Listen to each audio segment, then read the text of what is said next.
नमस्कार। मैं doctor Geeta Sharma, associate professor drawing and painting. आज मैं अपने इस द्वितीय वीडियो में जैन चित्रकला के आगे का समझा रही हूँ आपको। इससे पूर्व वाले वीडियो में मैंने आपको बताया था कि किस तरह से जैन चित्र शैली के प्रारंभिक स्वरूप में पाल शैली ने कार्य किया और पाल शैली में किस प्रकार की सचित्र पोथियाँ हमें देखने को मिलती है। यह एक तरीके से जैन चित्र शैली का बेस्ड है। और इसके अतिरिक्त मैंने आपको जैन शैली की पोथियों के बारे में भी बताया था। अभी मैं उसी को ही आगे कंटिन्यू कर रही हूँ इस वीडियो में। डॉक्टर आनंद कुमारस्वामी ने 1942 ईस्वी में बर्लिन म्यूजियम में सुरक्षित कल्पसूत्र की एक प्रति देखी। इस कल्पसूत्र का परिचय प्रकाशित करके उन्होंने कला आलोचकों में गुजरात क्षेत्र में विकसित कला से शैली के प्रति जिज्ञासा उत्पन्न की। इस शैली का नाम, जो जैन शैली हम पढ़ रहे हैं, इस शैली के अलग अलग नाम विद्वानों ने माने। किसी ने इसे पश्चिम भारतीय शैली नाम दिया, किसी ने इसे गुजरात शैली नाम दिया, किसी ने इसे जैन शैली नाम दिया, और इसके लिए उन्होंने अपने अलग अलग मत भी प्रस्तुत किए। तो उन्हीं का वर्णन मैं यहाँ पर कर रही हूँ। कालांतर में उन्हें बाल गोपाल, स्तुति, गीत गोविंद, रति रहस्य तथा दुर्गा सप्तशती आदि अनेक सचित्र ग्रंथ प्राप्त हुए जो इस शैली के थे, लेकिन इनका संबंध गुजरात से नहीं था, न यह जैन धर्म से संबंधित थे। अतः डॉक्टर आनंद कुमारस्वामी ने इस शैली का नाम पश्चिम भारतीय शैली सिद्ध किया। नानालाल चमनलाल मेहता ने 1924 में गुजरात शैली के नाम से इस शैली का विवेचन रूपक नामक पत्रिका में किया, और मेहता जी ने इस शैली को जैन शैली का गुजरात शैली का सिद्ध करने का प्रयास किया। मेहता जी के इस प्रयास के पीछे आधार गुजरात से प्राप्त वसंत विलास की एक संस्कृत गुजराती मिश्रित काव्य पट्टी थी। इस पट्टी का लिपि काल 1451 ईस्वी का है। इस लंबे पत्रीनुमा पट पर 79 चित्र अंकित हैं। यह चित्र जैन धर्म से संबंधित नहीं थे, अतः मेहता जी ने इन चित्रों का नाम गुजरात शैली के नाम से इन्हें पुकारा। उन्होंने 1926 में प्रकाशित अपनी पुस्तक स्टडीज इंडियन पेंटिंग में इन चित्रों का उल्लेख किया और इस शैली को गुजरात शैली का लिखकर प्रामाणिक विवरण प्रस्तुत किया। इस चित्र में काव्य के आधार पर वसंत की शोभा का अत्यंत सजीव चित्रण प्रस्तुत किया गया है, लेकिन उनके इस नाम से पृथक कुछ समय पश्चात इस शैली के अनेक चित्र ग्रंथ अहमदाबाद, गुजरात से बाहर, मारवाड़, मालव, पंजाब तथा पूर्वी भारत में जौनपुर, अवध, बंगाल, उड़ीसा आदि स्थानों पर प्राप्त होने लगी थी। इस शैली के एक कल्पसूत्र की प्रति साराभाई ने जौनपुर क्षेत्र से प्राप्त की। जौनपुर उत्तर भारत के पूर्व में स्थित है, अतः इस शैली को पश्चिम भारतीय शैली के नाम से या गुजरात शैली के नाम से पुकारना ठीक नहीं होगा। और इस शैली में जैन धर्म के अलावा अन्य धर्म से संबंधित चित्र भी मिल रहे थे। 1929 ईस्वी में श्री गांगुली ने बाल गोपाल स्तुति, जो वैष्णव धर्म की है, वो यहाँ से प्राप्त करी। इसी प्रकार वसंत विलास तथा चोर पंचाशिखा आदि पोथियों के चित्र का विषय भी जैन धर्म नहीं है। तो जैन धर्म के अतिरिक्त वैष्णव धर्म से भी इस शैली के चित्र मिलने लगे थे, अतः इस शैली का नाम जैन शैली भी सार्थक सिद्ध नहीं होता। तो हमने देखा कि किस तरह से पश्चिम भारतीय शैली, गुजरात शैली और जैन शैली तीनों नाम जो है वो सही सिद्ध नहीं हो रहे हैं।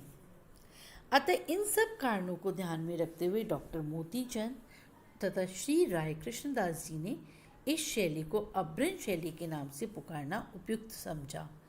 उनका मत है कि यह शैली अपने निजत्व को खो चुकी थी और एक महान शैली यानी अजंता के विकृत रूप को प्राप्त थी। इसलिए इस शैली के लिए अभ्रंश शब्द ही एक ऐसा शब्द है जिसके द्वारा तत्कालीन विकृति को प्राप्त शैलियों या परिवर्तनशील कला प्रवृत्तियों की अभिव्यंजना हो सकती है। इस शैली के चित्र 3 रूपों में हमें उपलब्ध हैं। प्रथम, ताड़ पत्रों पर बने पोथी चित्र, जो वृक्ष से प्राप्त होते हैं, ताड़ उनसे बनाया जाता था, उनके पोथी चित्र। दूसरा, कपड़े पर बने पोथी चित्र, आपने देखा हो कपड़े की लंबी लंबी रोल्स पट्टियाँ बनी हुई हैं, उन पे ये चित्र बनाए जाते थे। तीसरा, कागज पर बने पोथी चित्र यानी फुटकर चित्र।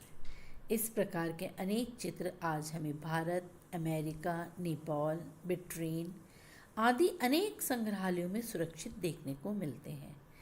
इस शैली की सचित्र पोथियों की बड़ी संख्या जैन धर्म से संबंधित रही हैं।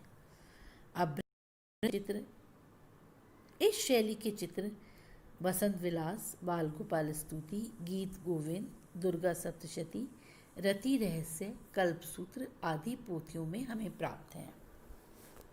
इस समय पोथी चित्रण फुटकर चित्र की अपेक्षा पोथियों का चित्रांकन अधिक हुआ था, क्योंकि उन्हें एक स्थान से दूसरे स्थान पर आसानी से ले जाया जा सके और उन्हें दूसरा लोग आसानी से खरीद भी लेते थे। उनका एक धार्मिक महत्व था। कल्पसूत्र की एक प्रति साराभाई मणिकौल को जौनपुर से प्राप्त हुई।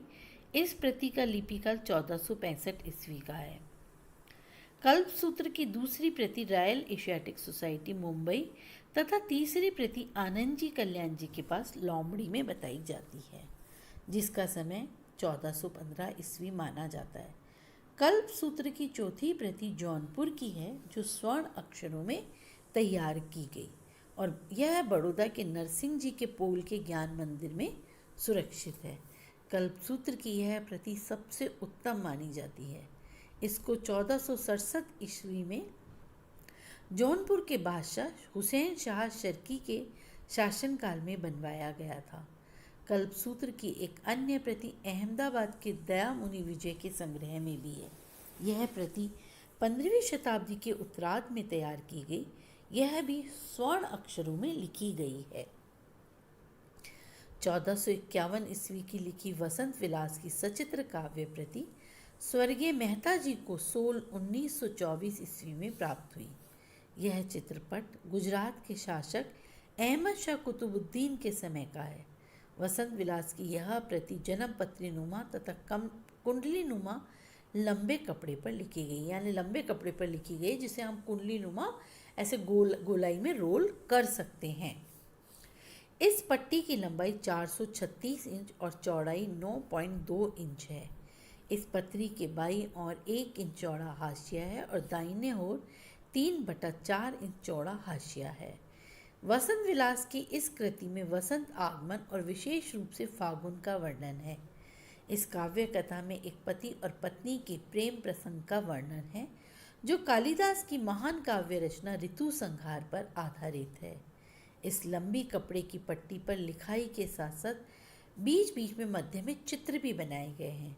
चित्र में मानव आकृतियों की लिखाई में शक्तिशाली रेखा का प्रयोग दिखाई पड़ता है। चित्रों में चित्रकार ने वर्णात्मक शैली अपनाई है और चित्रों की रंग योजना सरल है। लाल, पीले तथा नीले रंग का प्रयोग सर्वाधिक किया गया है। पृष्ठभूमि साधारणतः पीली है। स्त्रियों को साड़ी पहने दिखाया गया है। उनकी चोली में कोहनी तक आस्तीनें हैं। वसंत विलास की यह प्रति मुसलमान शासकों के समय गुजरात में लिखी गई और आज यह फायर आर्ट गैलरी वॉशिंगटन में संग्रहित है। श्वेतांबर जैन धर्म से संबंधित ताड़पत्री पोथियों में निशित चूर्णी, अंगसूत्र, दैशवकालिक लघुव्रति, पृष्ठी शलाका, पुरुष चरित्र, नेमिनाथ चरित्र आदि मुख्य हैं। इन सचित्र पोथियों का लिपिकाल 1000 से 1500 ईस्वी के मध्य माना जाता है। पाटन के ग्रंथ भंडार में सुरक्षित निशित चूर्णी की एक प्रति संग्रहित है, जिसका लिपिकाल 1100 ईस्वी का है। इसमें अपभ्रंश कला के उदाहरण प्राप्त होते हैं। अंगसूत्र की 3 सचित्र प्रतियां तथा दैशवकालिक लघुव्रति की एक सचित्र प्रति शांतिनाथ भंडार खंबात के संरक्षण में संग्रहित है। शांतिनाथ भंडार में 1241 ईस्वी की नेमिनाथ चरित्र की भी एक सचित्र प्रति सुरक्षित है। इन उदाहरणों के अतिरिक्त कथा रत्न सागर की प्रति में भी चित्र प्राप्त होते हैं। बोस्टन संग्रहालय में संग्रहित एवं सुरक्षित 1390 ईस्वी की श्रावक प्रतिकर्मण चूर्णी की एक प्रति चित्रकला का अनुपम उदाहरण है। पाटन के शांति नाथ भंडार में 1433 ईस्वी का कपड़े का एक चित्रपट चित्रित है। इसकी एक अनुकृति 1932 में प्रकाशित हुई। इसके अतिरिक्त मार्कंडेय पुराण, दुर्गा सप्तशती, रति रहस्य और कामसूत्र आदि चित्र भी हमें देखने को मिलते हैं। इसके आगे के का वर्णन मैं अगले दिवस पर बताऊंगी। आगे मैं अभ्रंश शैली की विशेषताओं पर भी प्रकाश डालूंगी। धन्यवाद।